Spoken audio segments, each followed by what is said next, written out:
WW de volta e conosco agora o ex-diretor-geral da Agência Nacional do Petróleo, professor do Instituto de Energia da PUC-Rio, Davi Zilberstein. Bem-vindo, Davi. Obrigado, Caio. Bem-vindo. Obrigado, um abraço para vocês também aí. Muito obrigado. Nós que agradecemos sua disposição. Vamos lá. O presidente Luiz Inácio Lula da Silva disse hoje que a Petrobras vai recomprar a refinaria de Mataripe, na Bahia, vendida em 2021 ao fundo Mubadala, capital dos Emirados Árabes Unidos. Acompanhe. O movimento ocorre em meio às novas críticas de Lula sobre os preços praticados nas bombas de combustível. Segundo o presidente, a privatização de distribuidoras e ativos logísticos da Petrobras prejudica a capacidade do Estado de garantir que desonerações nos tributos federais cheguem ao consumidor final. Lula defendeu que a Petrobras tenha um estoque regulador de combustíveis para momentos de crise, como o vivido agora por conta da guerra no Irã. Eles venderam a refinaria da Bahia, nós vamos comprar a refinaria da Bahia. Pode demorar um pouco, mas nós vamos comprar. O presidente afirmou que o governo federal vai intensificar a fiscalização sobre o preço dos combustíveis e criticou setores que estão lucrando às custas do sofrimento diante da pressão internacional provocada pela guerra no Oriente Médio. Aceitamos não só tirar 32% de impostos, como a gente resolveu fazer subvenção para cobrir a outra parte que ela tinha que abrir mão do dinheiro que tinha que aumentar. Olha, mas quando a gente percebe, tem setor privado aumentando sem nenhum critério. Nesta sexta-feira, o governo divulgou a tabela de preços do diesel para o programa de subvenção criado para enfrentar a alta das cotações internacionais do petróleo. Os valores funcionarão como um teto para garantir a subvenção. Só receberá os 32 centavos por litro do governo quem vender diesel mais barato que o da tabela. São dois tipos de preço para comercialização. Um para diesel importado ou refinado no país com petróleo importado e outro para diesel produzido no país com petróleo nacional. Em cada caso, há preços específicos para cada região brasileira. Os valores consideram o preço de venda às distribuidoras e não ao consumidor final. Davi, o barril do petróleo hoje no Oriente Médio, o preço de referência que eles praticam por lá, bateu $150. O preço do barril que nós importamos bateu $112. Esse é o novo normal? E se sim, que prognóstico e de tempo você trabalha? Olha, em primeiro lugar, ele não é o novo normal porque está acontecendo numa situação de guerra, né? Numa situação de guerra focalizada, onde você tem 20% do fluxo de petróleo do mundo, quer dizer, e tá atingindo principalmente países da Ásia no primeiro momento, mas você tem vasos comunicantes, ou seja, se eles não comprarem de lá, vão buscar em outro lugar. O mercado, o petróleo, o gás natural, principalmente o petróleo, são uma commodity. Então, não é o novo normal. E uma coisa interessante é que se você pegar e atualizar os preços do petróleo, por exemplo, de 15 anos entre 2010, 2013, 2014, pela inflação do dólar americano, a gente ainda está com preço abaixo do que a gente tinha naquela época. Quer dizer, as economias ainda suportam, pelo histórico, ainda podem suportar. O problema é que isso aí não é uma coisa muito abrupta, você não tem condições de reação imediata para reagir a isso. Então, não é o novo normal. Muito provavelmente, inclusive, dependendo do desfecho desse conflito, se por acaso, por hipótese, o Irã voltar a produzir petróleo e exportar o que ele pode exportar, o Irã tem a terceira reserva mundial de petróleo, mas hoje tem um movimento pequeno, porque praticamente todo o petróleo vai para a China e o resto está sancionado, ou seja, os outros países não compram. Então, se o Irã voltar, se você imaginar que a Venezuela agora progressivamente vai começar também a produzir mais petróleo do que vinha produzindo, que estava muito aquém da sua capacidade, eu diria que se houver um desfecho do conflito, logo que houver nessas situações, eu acho até que o novo normal será até mais baixo do que o que a gente tinha antes do início da guerra. Agora, a segunda parte da sua pergunta, eu diria que não é a pergunta do $1 milhão, é a pergunta dos bilhões de dólares. Ninguém sabe, quer dizer, A gente está navegando num momento de uma névoa enorme em termos de perspectiva, em termos, inclusive, de onde a gente está navegando. Cada dia tem uma novidade, a guerra escala para pontos diferentes, enfim, e é uma decisão do presidente americano que toma decisões de manhã, de tarde, de noite, é absolutamente imprevisível o que fala, o que faz e como é que as coisas caminham. Então, mas, essencialmente, a gente tem que conviver nesse momento com o petróleo num patamar mais alto. A gente vive, eu venho falando o seguinte, a gente, metaforicamente, quando você tem uma crise em algum lugar, você diz assim, vamos partir para uma economia de guerra. Por metáfora, só que essa metáfora não existe mais, nós estamos vivendo a realidade de uma economia de guerra. A gente viveu isso no primeiro choque do petróleo, no segundo choque do petróleo não houve uma guerra, mas houve uma ruptura, e eu acho que a gente tem, a reação tem que ser, não do que a gente está vendo na ponta, na oferta, na demanda, está se atacando. O problema, a causa vem da oferta. A gente não tem problema de bombas caindo na nossa cabeça, mas tem problema na bomba de gasolina. Quer dizer, na realidade, é um impacto da guerra que, inclusive, ele extrapola para outros segmentos, na parte de fertilizantes, que vai afetar também a produção de alimentos em termos de custo, de insumos, outros insumos que a petroquímica precisa e por aí vai. Então, eu acho que a postura tem que ser de como é que a gente vai enfrentar uma situação de escassez, possível escassez, em termos principalmente de aumento dos preços. E, eventualmente também, um problema de abastecimento por conta do diesel importado.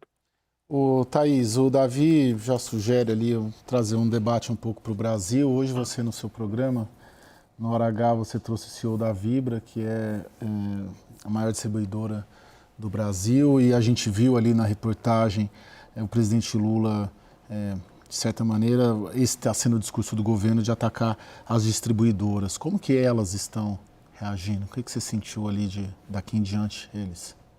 O Ernesto Pousada, que é o CEO da Vibra, a Vibra é a antiga BR, né? Aliás, os postos da Vibra ainda têm o BR, né? Porque foi quando o braço de distribuição de combustíveis e de venda direto ao consumidor, que são os postos de combustíveis, foi privatizado. A Vibra virou essa nova empresa. Eles atendem, segundo o Ernesto Pousada, 30 milhões de pessoas por mês, então é muito grande mesmo. Uhum. Ele foi muito cuidadoso e diplomático sobre esses ataques, né, que o governo tem feito sobre o setor privado. Mas ele deixou muito claro que o diálogo deveria ser muito maior. O diálogo está pequeno e não está sendo produtivo entre o setor privado. Ele disse, num momento como esse, de uma guerra, de um choque, que não é nem problema do Brasil, a gente tinha que estar todo mundo junto na mesma mesa discutindo, né? E não é isso que está acontecendo. Há também uma certa rusga com a própria Petrobras. A Petrobras, ontem nós trouxemos aqui informação do NACA e da Lucinda, que a Petrobras estava diminuindo a oferta, tinha diminuído a oferta de petróleo, de combustíveis para as distribuidoras para abril. A Petrobras negou. E hoje, na entrevista, o CEO da Vibra disse que diminuiu sim. E a Petrobras reitera que está cumprindo os contratos. Então, nós estamos assistindo a um momento de fragilidade e que o setor privado devia estar junto com o governo, inclusive para debelar abuso, especulação, cartel e tudo mais, e não é isso que está acontecendo. Então, essa situação é que eu acho que acaba fragilizando a economia, porque não é a hora do governo estar atacando o setor privado, né? Não é a hora do governo estar fazendo isso, é a hora do governo estar trazendo o setor privado. O Lula já soube fazer isso. Traz a turma para dentro do Palácio do Planalto, senta e pensa numa solução, né? Agora, a solução, qualquer que seja, ninguém vai escapar do choque de custos que o Brasil já está sofrendo. Ô, Larissa, é interessante que, do ponto de vista político, o raio caiu duas vezes no mesmo lugar. Em 2022, guerra da Ucrânia atingiu ali o governo Bolsonaro e dificultou a reeleição dele. Qual que é o grau de preocupação do governo em relação a essa questão? É interessante que a gente vai, né, falando ali no dia a dia e sentindo a temperatura mudar. Acho que você vai ter essa impressão junto comigo. Quando se começou aí, né, o que eu já até perdi as contas, tem 2 semanas já da guerra? 20 dias hoje, 20 né? dias, 20 dias. Quando se começou ali, o governo esperava, até por falas do presidente Donald Trump, que seria algo muito pontual, então era um tom meio de negação, não vai prejudicar tanto o Brasil, vamos esperar passar e tudo. Mas essa semana, principalmente de quarta-feira para cá, quando, claro, chega aqui, aí se fala em greve dos caminhoneiros, e aí o preço já está na bomba e todo mundo está percebendo. E aí tem, obviamente, a preocupação eleitoral. A gente está falando de um ano de reeleição que o presidente Lula está tentando continuar. Essa semana, de quarta para cá especialmente, o tom de preocupação aumentou muito. Porque agora eles já estão pensando o que a gente vai fazer se de fato acontecer dessa guerra ficar aí 2, 3 meses, ou não dá nem para, diante de um Donald Trump, como a gente sabe, tão imprevisível, eles já não conseguem mais precificar o que significaria essa guerra. Então, se antes seria uma coisa rápida, mas e se não for? Então, essa semana está mais no e se. Sim. Tanto que tem sido montado uma espécie, eu não vou falar que é um comitê para acompanhar, porque não há algo tirado do papel e oficializado, mas é um acompanhamento diário, de reuniões diárias, que envolve, claro, também, ali o Itamaraty, o Ministério da Economia, os próprios ministros palacianos, digamos ali, porque vai correndo em paralelo ações imediatas, não só econômicas, quando se refere o que a gente pode fazer, vamos subsidiar, vamos ajudar os caminhoneiros, mas especialmente comparando nas pesquisas de como que o Lula está, porque já teve essa queda que o Palácio do Planalto ainda não aceita muito, mas que foi por conta da questão do Banco Master que a gente abriu hoje o jornal falando. Mas e agora? Já seria uma eleição difícil, já tem a questão do Banco Master e agora chega mais essa, não dá para segurar. Então tá sim, a preocupação aumentou e o acompanhamento está sendo, nem é diário, é quase que de hora em hora do que a gente vai fazer. Semana que vem há essa expectativa do Boulos, por exemplo, receber os caminhoneiros, que foi só por isso até agora que a gente não teve de fato uma greve acontecendo, né? O Davi, eu queria muito a sua leitura do que o governo está fazendo, a sua avaliação, se você acha que é o caminho ou não, e do que dá para fazer numa situação como essa. Qual seria o caminho ideal de políticas públicas, de medidas a serem adotadas? Bom, primeira coisa, estendendo um pouco a resposta da Larissa, o problema de um governo, a inflação, a gente sabe que a inflação é dramática, essa questão da inflação sempre é sempre um drama para qualquer governo em qualquer época. Quando a gente fala, primeiro, de uma inflação, primeiro, por conta de um evento externo e próximo das eleições, porque a gente tem que levar em consideração também que as sequelas desse processo, se a guerra acabar amanhã, a gente vai ter sequelas em termos de desarranjo logístico mundial, de questão de matérias-primas, de alguma maneira, elas vão perdurar por um bom tempo. Você pode esperar um semestre ainda de confusão em termos de suprimento de principais produtos ligados àquela região, principalmente produtos de petróleo. Agora, o que o governo poderia fazer? Bom, a gente teve uma experiência em 2018, ou seja, há 6 anos, mais ou menos, não, 8 anos praticamente, um pouco menos, no governo Temer, que da greve dos caminhoneiros, onde se colocou um subsídio enorme no diesel, subsídio que virou nada, queimou junto com... A gente queimou esse dinheiro no cano de descarga de caminhões e ônibus, porque não serviu para nada. Então, a gente vem perdendo oportunidades de mudar, por exemplo, a nossa matriz energética em termos de dependência do diesel. Não adianta construir mais refinaria, você tem que reduzir a sua dependência, porque demora, é intenso em capital e a gente vai num processo que no futuro os combustíveis fósseis tendem a perder participação. Você pode modernizar a frota, você tem uma frota de caminhões no Brasil, que a frota é antiquíssima, a maior parte dos caminhões no Brasil tem mais de 20 anos. Os caminhoneiros já estão envelhecidos também. Então você tem um problema aí que a própria modernização da logística você poderia reduzir muito. E aí você poderia subsidiar um caminhoneiro que sai do mercado, que já tem, na média de idade, quase 60 anos, entre 50 e 60 anos. E que não estão lá, não tem uma profissão... E que isso é uma pesquisa que existe, que não estão muito satisfeitos. Quer dizer, Então, você tem mecanismos, por exemplo, quando você renova a frota, por exemplo, de caminhões que é muito antiga, você cai enormemente o consumo de diesel, você melhora a segurança do caminhão, a segurança, o conforto e a segurança do caminhoneiro, a segurança das estradas. Agora, isso não vai acontecer semana que vem. Poderia ter acontecido com as lições do passado. E não sei se essa lição vai servir para o futuro também.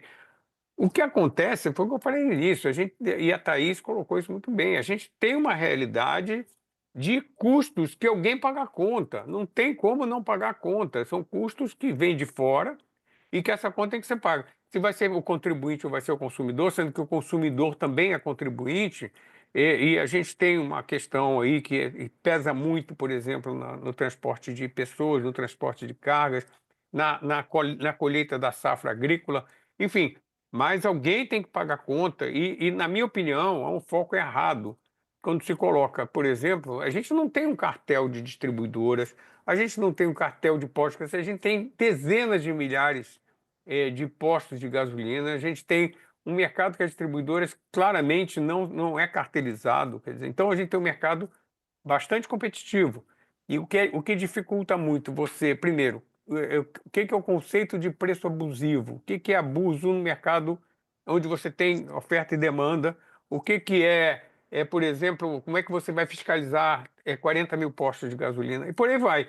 Eu acho o seguinte, eu acho que caberia ao governo buscar alternativas para melhorar a relação das pessoas com o consumo, ou seja, campanhas de melhoria de logística, campanhas de melhoria de eficiência no uso pessoal das pessoas e ter clareza. Eu acho que esse é o discurso, na minha opinião. Claro que isso é uma decisão do governo, tem que arbitrar essa questão, né? O discurso, tem gente que está pensando nisso, mas o discurso do governo deveria ser de transparência no sentido para a sociedade. Olha, nós temos um problema, a culpa efetivamente não é do governo, não é desse, não será de qualquer outro numa situação como essa, não é do governo, não é da Petrobras, né? Não é.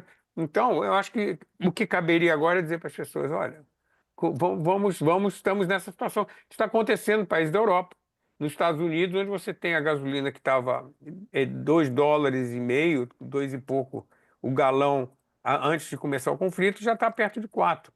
E é a realidade dos fatos. Quer dizer, e aqui eu acho que, por mais que o governo diga que tenha mecanismos, eu acho que vamos dizer, essa postura punitivista, na minha opinião, não vai funcionar. Davi Zilberstein, muito obrigado. Ex-diretor da Agência Nacional do Petróleo, professor do Instituto de Energia da PUC-Rio. Davi, obrigado por dispor seu tempo nessa sexta-noite. E excelente final de semana para você, para sua família. Obrigado, igualmente para vocês também. Um abraço a todos. Larissa Rodrigues, muito obrigado. Volte sempre. Tá bem? Esperando novos convites. Boa noite, gente. Já tá convidado. Thaís Herédia, brigadão. Tchau, Caio Junqueira. Bom final de semana para as duas amigas aqui, minhas colegas de trabalho. Vamos lá. O WW faz mais uma pausa e na volta nós vamos falar da guerra no Irã. O Donald Trump enviando mais tropas para o Oriente Médio. Até já.